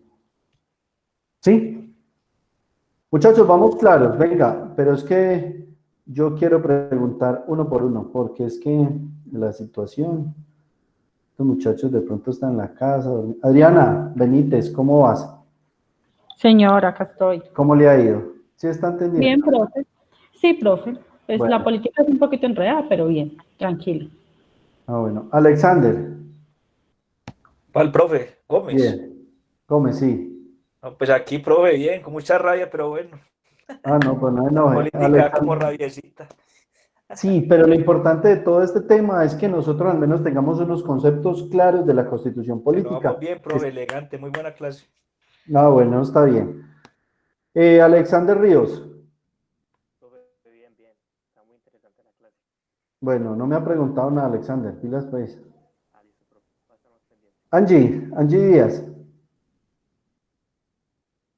Sí, señor. ¿Cómo va la clase? Bien, profe, hay cualquier compañero como con rabiecita, Bueno, está bien. pero nosotros también permitimos mucho. Sí, claro, es que el tema, vea, más que cualquier cosa, es la apatía de nosotros. Nosotros no nos interesa en lo más mínimo. Como hablábamos en la primera clase, hacen una reforma tributaria y nos pegan, como dicen vulgarmente, la clavada. ¿Y quién dice algo? Nadie, no dicen nada, nada. Pero es que no hay que mirarlo ni siquiera tan macro, hay que mirarlo inclusive en la parte de las empresas, que no tiene uno que irse hasta a nivel país para que en las mismas empresas muchas veces uno quiere pelear algún derecho y desafortunadamente si no tiene pues el respaldo de los demás compañeros, uno es el que pasa a ser el problemático y el peleón y el que van estigmatizando a la empresa de la Sindicato, el empresa. sindicato. Eso suele pasar mucho también, no solamente a nivel país macro, sino también en los pequeños grupos. Sí, ese es ese también, el tema de la unión de nosotros como colombianos, no hay unión de ninguna clase. Y lo que ha hecho el Estado, y lo hace muy bien a través de los noticieros y eso, es de generar esa discordia entre nosotros. Y generar discordia a tal medida que ya, mejor dicho, esas redes sociales a uno le da pereza ver eso, porque los comentarios, personas que se les ve por encima lo que escriben, que no tienen la más mínima ni la más remota idea de qué están hablando, y se rasgan las vestiduras defendiendo a personajes sin razón. Entonces, también es un tema netamente de educación. Esto es educación, educación, educación. Profe, Pero mire que en estos momentos, digamos, una clase como esta nos sirve para que nosotros desde ya empecemos a hacer cambios como cuáles que debemos leer. O sea, una reforma que salió tal cosa, o sea, leamos porque nosotros somos jóvenes y tenemos de pronto en estos momentos esa clase de cosas en las manos y entonces no quedarnos de pronto con lo de la clase y seguir la vida ya como si nada hubiera pasado. Digamos, esto nos sirve como para hacer un alto, pues de esa manera lo estoy entendiendo yo de pronto, porque todo lo que usted nos ha dicho a mí me genera como mal genio, ¿no? Bueno, y uno sigue ahí, pero entonces esto es una cosa como para que podamos cambiar y leamos, investiguemos, bueno, y esta reforma, ¿qué? Porque mire que podemos hacer cosas y no solamente necesariamente marchando, sino que como ciudadanos lo podemos hacer. Sí, hay muchas cosas para hacer, vea. Lo que usted dice es tan importante para mí que incluso así no aprendamos mucho en esta clase, pero el hecho de que usted me diga que está motivada, que para ir a mirar, a ver, uno como docente muchas veces viene y habla muchas cosas acá, pero los docentes más que todo tienen que ser motivadores en el sentido de que, bueno, al menos desperté esa chispita en usted de un interés por un tema que de pronto usted tenía olvidado y que realmente es importante para usted. Mire lo que hablamos también la clase pasada, de la reforma esa del Plan Nacional de Desarrollo, que traía un artículo que si usted se pensionaba de ARL, le iban a quitar su platica del fondo privado. Entonces, mire que nos meten la mano al bolsillo y usted dirá ahora, bueno, pues eso no me afecta a mí. Quién sabe, usted entre 2 años puede pensionar y se le perdió la platica del fondo. Entonces, mire que... Profe, dígame. pues a mí ya me surgió una duda ahí pensando con lo de la Constitución que dijo ahorita que unos personajes la cambiaron a beneficio de la Ley 100. Sí. Pues eso no, pues que, pues, no sé, hay mi ignorancia, no sé. Que solo lo puede cambiar el pueblo, porque la tuvo que cambiar otra gente X aparte del pueblo. Es que es eso, nosotros los elegimos a ellos y ellos tienen la posibilidad de hacer normas en representación del pueblo, porque ellos son representantes. Miren que uno se llama representante de la Cámara. Son representantes del pueblo. Y nosotros permitimos, como cuando usted nombra a un gerente en una empresa y usted le dice, necesito que administre. Y entonces él toma una serie de decisiones y usted no dice nada al respecto. ¿Usted qué está haciendo? Usted está avalando y está conforme con la situación. Entonces eso volvemos digamos, al mismo círculo. Es nosotros como ciudadanos, ¿cómo es posible que nosotros elijamos durante 16 años a un personaje que no pasó por la universidad y que tiene que hacer normas allá? Mesías, Macías. Es una persona que no tiene educación, no ha ido a una universidad. Entonces uno dice, bueno, listo, está bien, el derecho a elegir y ser elegido, ¿cierto? Eso es democracia. Pero 16 años, no, eso no tiene presentación. Pues que los colombianos votemos por un personaje de esos 16 años. Eso, pues nosotros desafortunadamente tenemos lo que somos. Ahí sí no hay otra, tenemos lo que somos. Entonces, parta de allí. Elegimos los mismos. Que mientras sea voto de estómago es muy difícil. ¿Cómo? Que mientras sea voto de estómago es muy difícil. Esa es la Porque otra ellos ya situación. saben cómo es el manejo. Yo veía el otro día un señor que hace unos videos y él mencionaba ahí que hay un congresista que está elegido con 13.000 votos, me parece. Sí. Después de saber que somos no sé cuántos millones de colombianos, él dice que hay un congresista con 13.000 votos. Entonces, mire que también con muy poquito se puede llegar allá. Y por el tema del voto de estómago es muy difícil también llegar a convencer a la gente que el voto debe ser algo importante, sino una cosa ahí subjetiva de un día y ya. Y no, hay otra situación. No sé, me parece que en este grupo es que hay unas personas que son funcionarios públicos. Hay una situación que está, digamos, cercenando la posibilidad de que las personas elijan bien, y es el tema de que su contratico de trabajo esté amarrado a un político.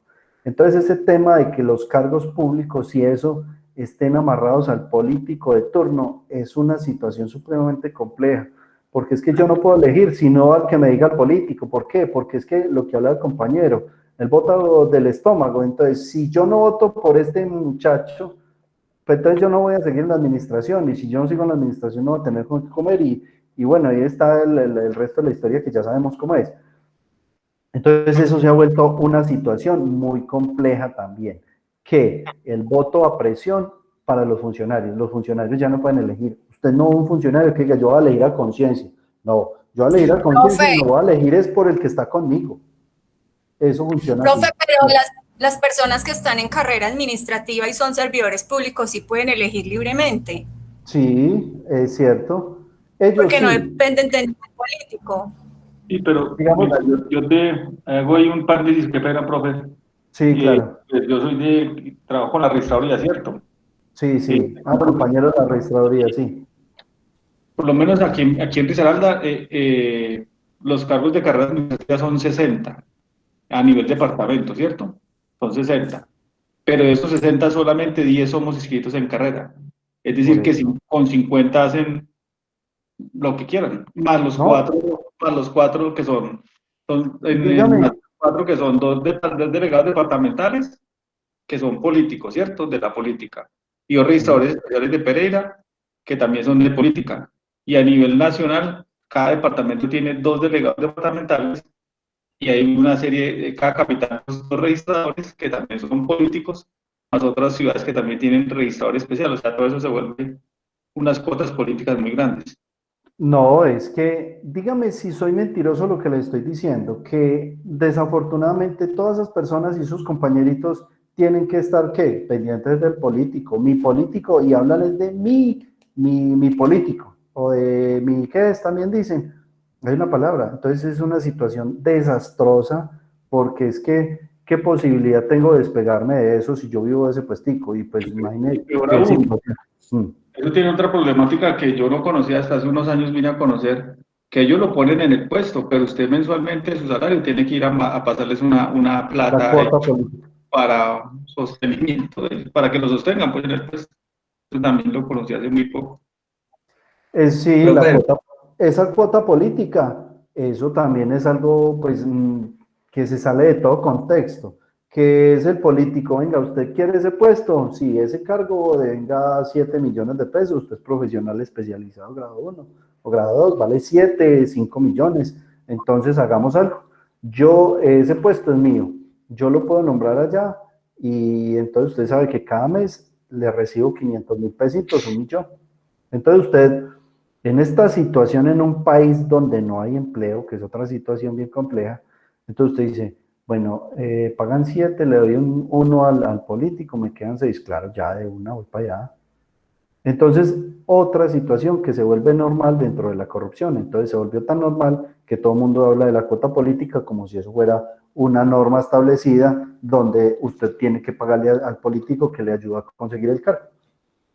Es de todo, corrupción usted encuentra en todo tipo de estilo y entonces digamos que eso nos afecta mucho a nosotros los ciudadanos, digamos que no estamos en la administración. ¿Por qué? Porque nosotros queriendo de pronto elegir algunos voto a conciencia, resulta y pasa que los que están dentro de la administración no lo pueden hacer. Y no se puede, pues, y decir que juzgarlos ni modo, porque es que están, como decimos nosotros, votando con el estómago.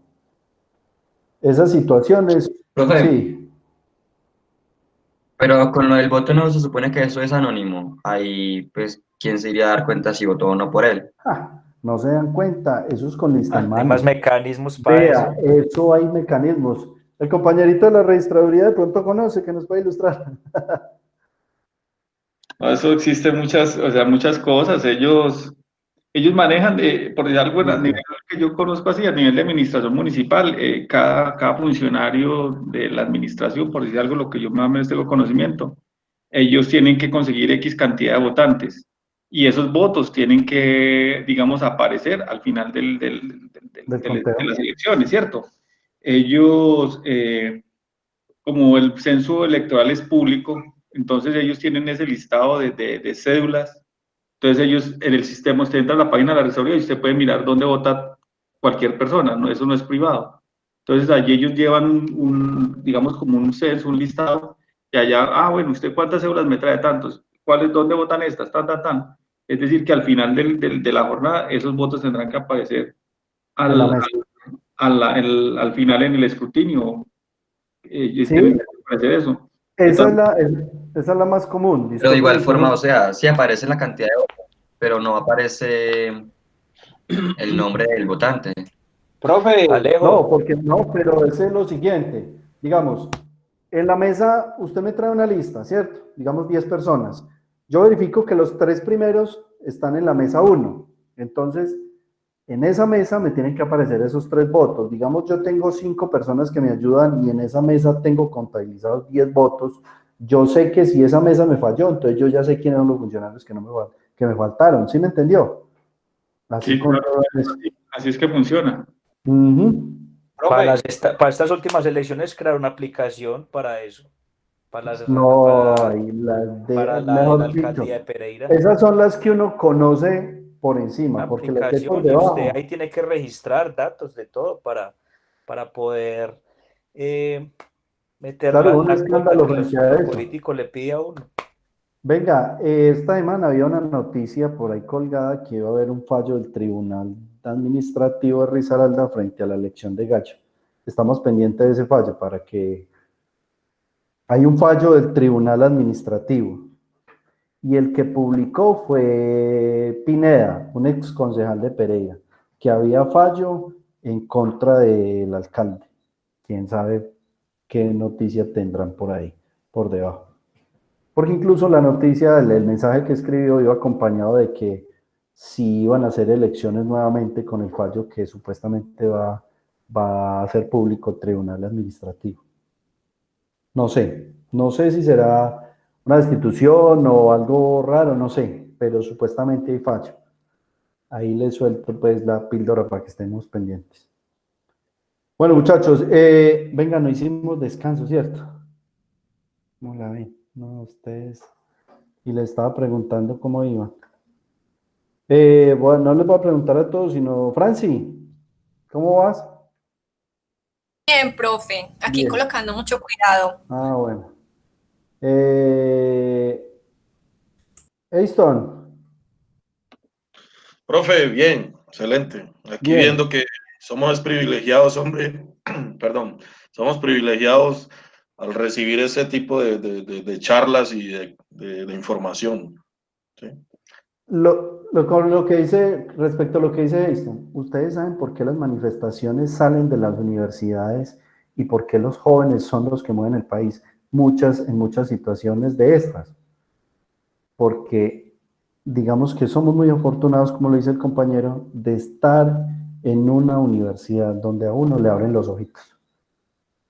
La academia es la que le ayuda a uno a estas situaciones, y por eso nos tildan de guerrilleros, que porque nosotros somos los que movemos la situación, pero no Sí, es que profe, movemos la situación.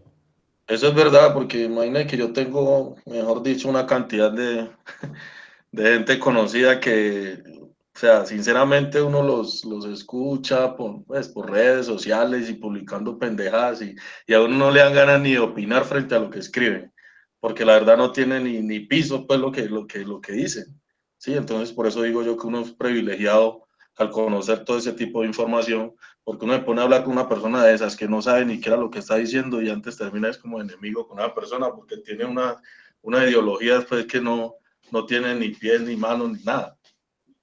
¿Sí? Van a lo que les digan. La idea que les vendan, así es.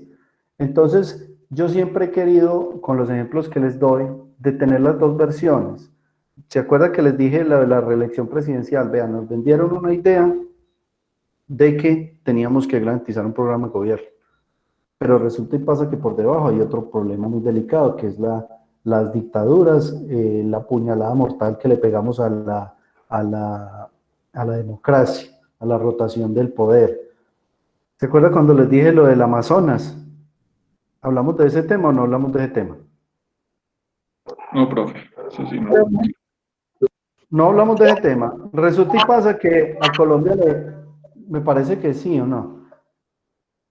A Colombia le dijeron, venga, y les pregunto a ustedes de una vez antes el Amazonas es el pulmón del mundo, ¿cierto? Y entonces allá va a estar el tema del negocio, el tema del agua. Entonces todo el mundo va a estar concentrado, el mundo, estamos hablando del mundo, va a estar concentrado en el Amazonas. Entonces le dicen a Colombia, venga Colombia, suscribamos un tratado internacional para declarar que el Amazonas es el patrimonio de la humanidad. Entonces, si yo le pregunto a usted, ¿está de acuerdo en declarar el Amazonas patrimonio de la humanidad para cuidarlo, conservarlo, que no le pase nada, que siga siendo el pulmón del mundo? ¿Usted qué me dice? Que sí, claro. Sí, cierto, sí, genial, cierto. Pero mire, yo lo pongo en otro contexto.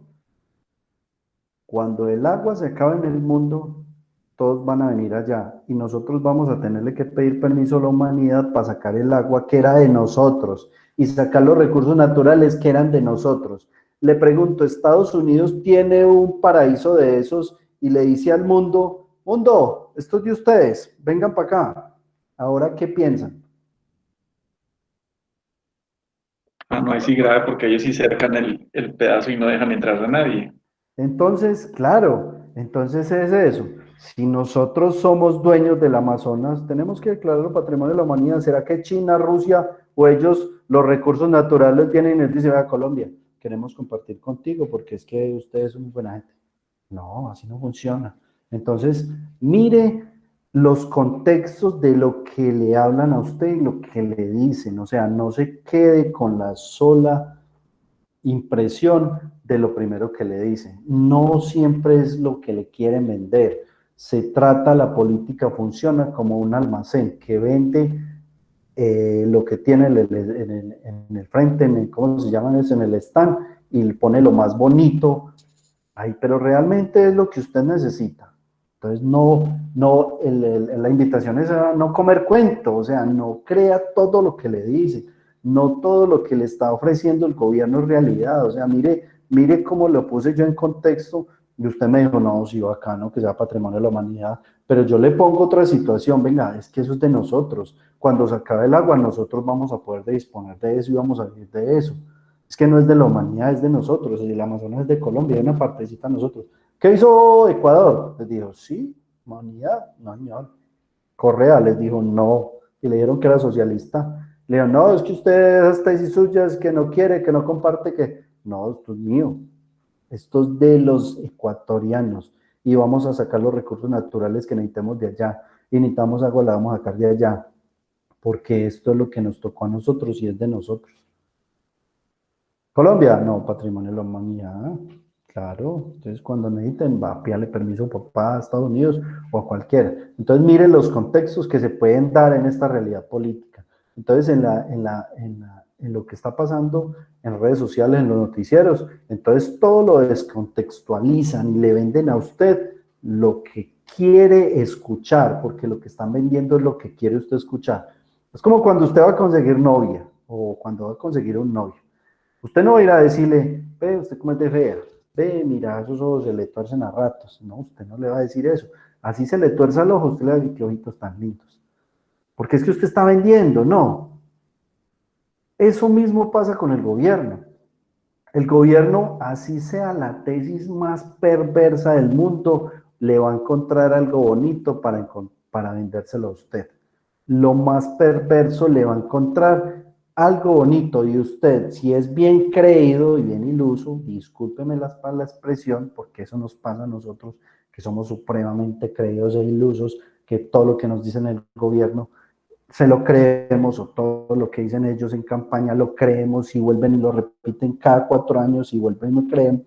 Es que ni siquiera, mejor dicho, la mujer que le pegan cada 8 días o que la maltratan y dicen, no, es que él me quiere mucho. Así funciona. Entonces, el mensaje es, no crea todo lo que le digan, no necesariamente es como el gobierno lo diga, no es como los medios de comunicación lo digan. Abramos los ojos como ciudadanos, porque es que todas las decisiones que toman ellos nos van a afectar es a todos, a todos, a todos.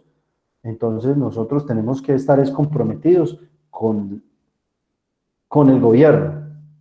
Los países desarrollados, nuevamente lo digo, han salido adelante por el conocimiento de las normas, el control que hacen de las normas y el control que hacen de los políticos. Mientras nosotros no nos apoderemos de esa situación, estamos jodidos. Voy a continuar aquí un poquito con el tema para terminar esto hoy, porque al paso que vamos, ni la pirámide la vamos a terminar y nos tiene que rendir mucho. Bueno, ¿qué pasa? Entonces les estaba explicando que la Constitución política tiene un principio, dignidad humana. Pero entonces, ¿qué tiene que hacer el Congreso? Desarrollar ese principio. Entonces tienen que expedir leyes para desarrollar ese principio. Entonces sacan una ley, pero la ley sigue siendo muy general. Entonces tienen que sacar un decreto para reglamentar cómo se aplica la ley. Entonces le doy un ejemplo. Expidieron una ley para aumentar el IVA del 16 al 19%. La ley dijo, el IVA va a cambiar del 16 al 19. Listo. Pero entonces uno piensa, ¿a quién se le aplica? ¿Dónde se le aplica? ¿Cómo se le aplica? ¿A qué hora se le aplica? ¿Qué productos? ¿En qué localidades? Todo. ¿Cuándo lo tienen que pagar? ¿A qué hora lo tienen que pagar? ¿Quiénes están exentos? ¿Quiénes tienen una tarifa diferenciada? Son cantidad de situaciones que pueden nacer de un solo artículo. Mire que le estoy hablando de un artículo que dice que va a aumentar el IVA del 16 al 19. Entonces, la ley sigue siendo muy general. Muy general. Entonces, ¿qué tiene que pasar? Tienen que expedir decretos para reglamentar la ley, o sea, para mirar cómo se aplica esa ley. Entonces, los decretos generalmente son reglamentarios. Reglamentarios es que dicen cómo se va a aplicar determinada ley que es muy general.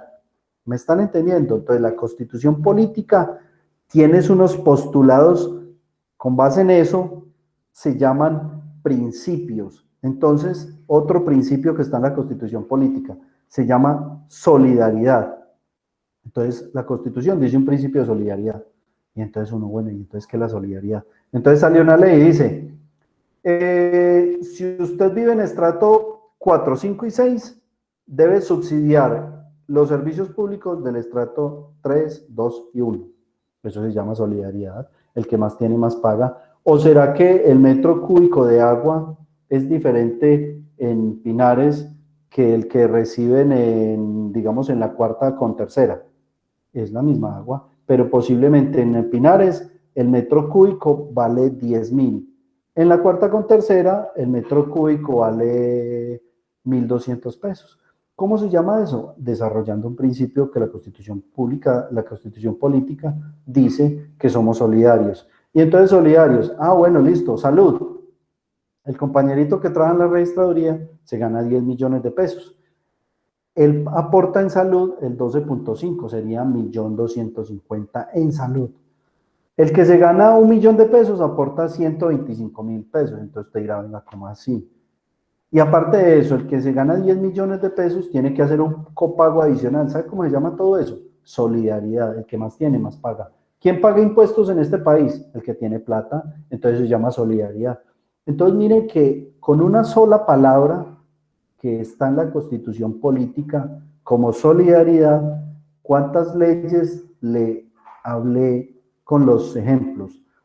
Le hablé de muchas leyes. Entonces, ¿qué es lo que tiene que hacer el Congreso? Desarrollar la Constitución política. Y usted saca una ley, bueno, entonces, bueno, listo, los servicios públicos deben ser subsidiados. Ah, pero bueno, ¿y cómo son los estratos? ¿Cómo funciona? ¿Cómo vamos a estratificar? O sea, detrás de una ley hay cantidad de decretos que pueden reglamentar. Cada ley, una ley puede tener 300 artículos, bajito. Y esos 300 artículos pueden estar reglamentados por otros 300 decretos. Y cada decreto puede tener 50, 100 o 500 artículos. ¿Sí me están entendiendo cómo es esa pirámide y cómo se desglosa todo eso? Profe, una preguntita. Sí, Esas claro. reformas que hace la DIAN, o sea, todo lo que saca la DIAN, ¿quién hace eso? O sea, lo hacen ellos, eso no tiene nada que ver con el gobierno. No, O lo que sea, hace pues, la DIAN, lo que hace la DIAN son criterios de interpretación. Ellos interpretan la norma. Eso es algo muy novedoso que se inventó la DIAN, pero como todo el mundo le tiene miedo a la DIAN, entonces dice, yo voy a aplicar el criterio que tiene la DIAN, pero no quiere decir que sea así. Si usted no está de acuerdo con eso y usted le da otra interpretación a la norma, entonces, y la DIAN, digamos, le pone problema y dice, no, es que yo creo que así, usted dice, no, es así, entonces usted demanda a la DIAN y va donde un juez y le dice, señor juez, es que la DIAN tiene esta interpretación es errónea, yo pienso que es así. El juez va a decidir, porque el juez es el único que puede decidir de frente a la interpretación de la norma. Lo que ellos sacan son unos criterios de interpretación que no son obligatorios. La gente los asume como obligatorios porque les tiene miedo. Pero si yo considero que ese criterio de ellos, esa interpretación no es así, yo no tengo por qué aplicar eso. O sea, yo me voy directamente contra ellos y le digo, no, no es así, su interpretación está mal hecha porque la norma dice esto y esto. Y ellos le dicen que no, entonces vámonos a proceso, demanda. ¿Sí? Eso es lo que ya pasa. listo, profe. Ok.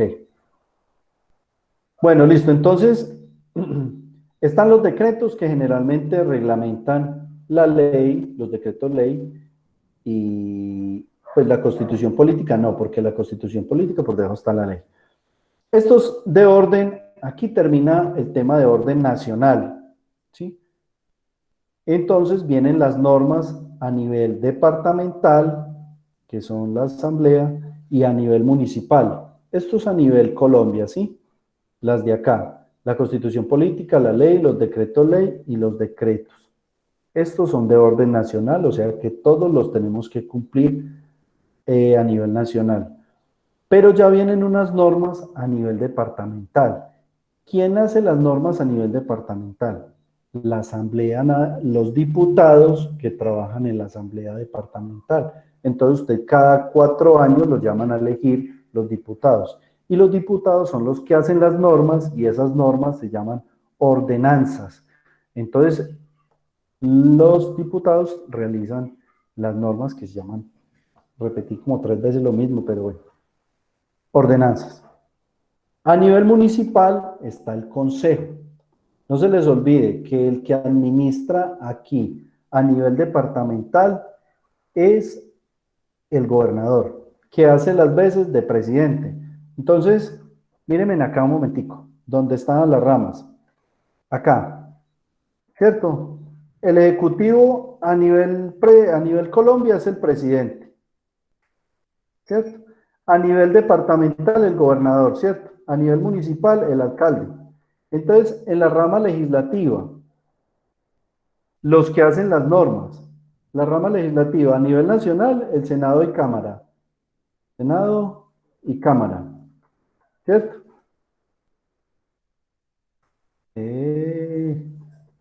Senado y Cámara.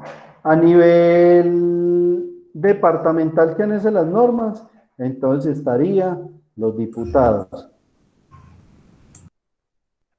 Alcalde. Y a nivel municipal, ¿quién hace las normas? El consejo.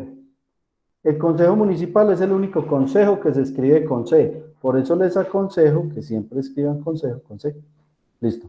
El consejo municipal es el único que se escribe con C. Ahí está. Mire las tres ramas del poder público, ¿cómo están? ¿Quién administra a nivel nacional? El presidente. A nivel departamental, administra el gobernador, y a nivel municipal administra el alcalde. O sea, ellos son los que deciden cómo se van a gastar el presupuesto, estos tres. Y lo distribuyen a través de sus, por ejemplo, acá el gabinete, que serían los ministros, acá las secretarías, acá la Secretaría de Educación, Secretaría de Educación Departamental, Secretaría de Educación Municipal. A nivel presidencial está la del Ministerio de Educación. Entonces, acá, ¿quién hace las normas? El Senado y la Cámara. ¿Quién hace las normas a nivel departamental? Los diputados. ¿Y quién hace las normas a nivel municipal? El Consejo. Y ya aquí en la rama, dígame. Okay. ¿Y la Junta de Acción Comunal que no entra ahí? No, porque es que las juntas de acciones comunales son órganos autónomos que tienen, digamos, unas funciones como de control y son propositivos frente a los programas de gobierno. O sea, ellos proponen es la manera cómo administrar y cómo distribuir los recursos. Intervienen como órganos de control para las tres. Ah, es que yo tengo un vecino que es el presidente de la Junta de Acción Comunal y se cree el putas de Aguada, entonces por Después en la rama judicial están las cortes, esto lo vamos a ver en la clase que damos esto. A nivel departamental están los tribunales y a nivel municipal pues obviamente están los jueces. Entonces mire cómo funcionan las tres ramas del poder público: a nivel nacional, a nivel departamental y a nivel municipal. Entonces cuando vamos acá a la pirámide, mire que empezamos, ¿quién hace las normas? El pueblo a nivel nacional, Constitución Política, el Congreso. Después seguimos a nivel departamental los diputados, a nivel municipal el Consejo, ¿sí? Hay unas normas que, digamos, están catalogadas así, que son las resoluciones o los actos administrativos que expiden las entidades. Por ejemplo, la registraduría expide actos administrativos o resoluciones. Digamos que esas son de obligatorio cumplimiento y entonces hacen parte del sistema normativo también. Entonces, allí están. Esta es la pirámide, así funcionan las normas en Colombia. Es importante que usted conozca. Muchachos, les digo algo. Es tan importante lo que les estoy explicando que yo hice CAES hace 3 años y del CAES eran 250 preguntas y no les miento, que de derecho constitucional me salieron más de 100 y me preguntaban, ¿quién elabora las normas a nivel departamental? Habían preguntas como esa. ¿Quién elabora las normas a nivel municipal? Entonces usted sabe que el Consejo Municipal. El presidente puede expedir normas. El presidente expide las siguientes normas: los decretos, la ley, las ordenanzas, los decretos ley. Entonces usted chuleaba al profesor, me dijo que eran decretos ley. La constitución política, el constituyente primario, ¿quién es? El pueblo, el Senado, los diputados, el Consejo. ¿Quién es? Es el pueblo, el constituyente primario. ¿Quién es el constituyente secundario? El Congreso, que lo eligen los ciudadanos. Vea, habían cantidades de preguntas respecto a esto. Entonces, esta es muy importante que ustedes la tengan en cuenta para el primer parcial, porque les voy a preguntar lo que les acabo de decir. ¿Quién elabora la ley? ¿Quién elabora el decreto ley? Dígame la jerarquía, ¿cómo es? Entonces, de constitución política, ley, decreto, ordenanza, acuerdo municipal, resoluciones. Esa es la manera. ¿Y quién las elabora? Este tema que le hablé acá, esto todavía no es tema porque es tema del segundo parcial, que son las ramas del poder público, pero este tema sí lo debe tener claro y después empezamos a hablar de los principios constitucionales, que es que lo que hablamos ahorita, que la constitución política habla de unos principios, entonces ahora vamos a hablar de esos principios y a partir de allí es que usted elige a esos representantes para que ellos hagan esto. República unitaria, Estado social de derecho, descentralizada, democrática, participativa, todo eso lo vamos a empezar a ver ya en la próxima clase. Quería que tuvieran claro esto, como les dije, es sagrado para ustedes tenerlo conocimiento. para su vida profesional. No se les olvide que las normas no las hacen para nosotros los abogados, las normas las hacen para los ciudadanos. Y las normas se las van a aplicar es a ustedes, no a mí, pues posiblemente a mí también. Pero yo estudié algo de normas, entonces digamos yo ya me defiendo en el mundo y entonces para mí es de pronto más fácil. Para usted, entonces le aconsejo que empiece a preocuparse un poquito por las normas, porque esto es lo que nos está afectando mucho también, el desconocimiento de nosotros como ciudadanos de todas esas normas. Muchachos, son las 8:20, no descansamos, entonces vamos a terminar la clase allí porque pues le hicimos de tiro largo, bajamos el tema que necesitábamos. ¿Alguna duda, algún comentario frente a la clase? ¿Quieren preguntar algo, un tema en el tinterillo que quieran complementar? Los escucho.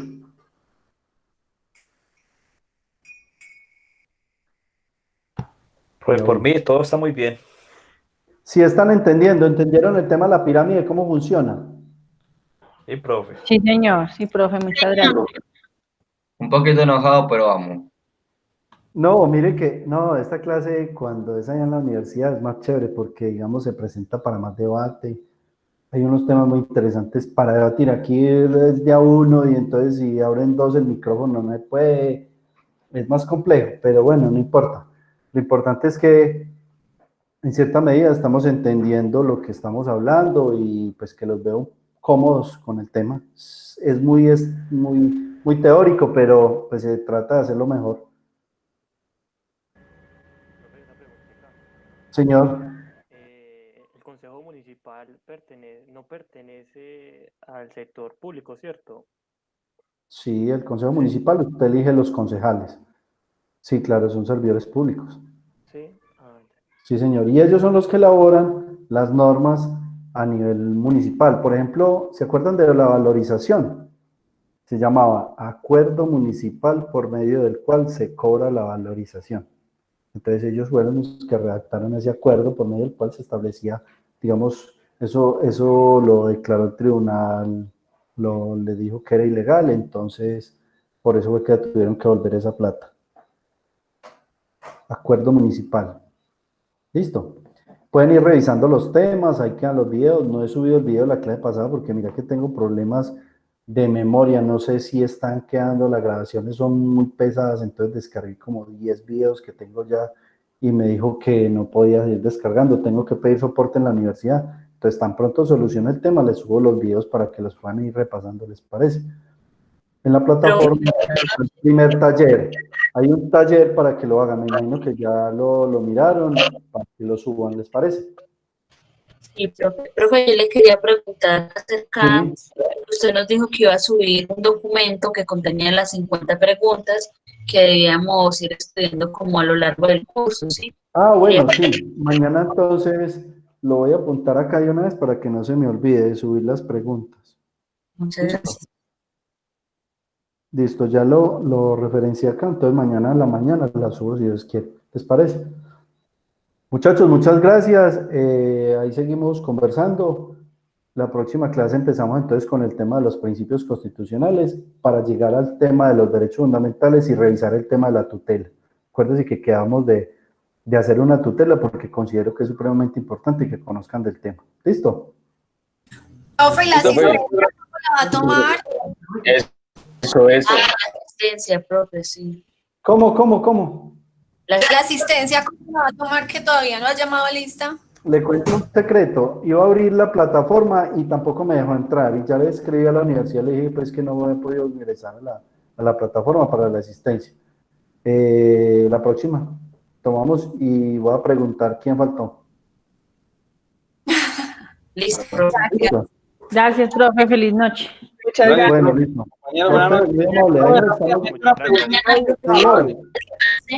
¿El taller tiene que ser así con esas normas APA y toda la cuestión o una cosa sencillita, una portadita ahí sencilla, común y corriente? Pues hermano, la nota se la pone usted. No, pues haga otra, no con normas APA, así que otra, sino pues que al menos esté ordenadito, la presentación y eso, ¿sí? ¿Más cuentos con usted? Listo, profe. ¿Hasta cuándo hay plazo para subirlo, profe? Eso está abierto, lo pueden subir, pero la idea es que no me pasen dentro de 8 días para empezar a, no sé, mejor dicho, yo ahora les digo, para dentro de 8 días debe estar subido el trabajo. Profe, pero desde las definiciones, lo significado. Yo revisé el lunes que subiste ayer y decía que hasta mañana a la medianoche. Sí, no está Sí. bien. Bueno, entonces, yo modifico nuevamente la fecha. Porque vea que yo ahora volví a revisar, decía que faltaban 4 horas para que se cerrara. Entonces, Yo lo aperturo nuevamente mañana, ¿listo? Profe, Señor, ese trabajo era con normas APA, el de hoy. no, pues un trabajo bien organizado, pero pues no tampoco porque eso realmente es una investigación, usted mira los términos en internet y digamos que no quiero que me copie y me pegue. La idea es que usted lea y pase al computador lo que usted entiende del concepto. ¿Listo?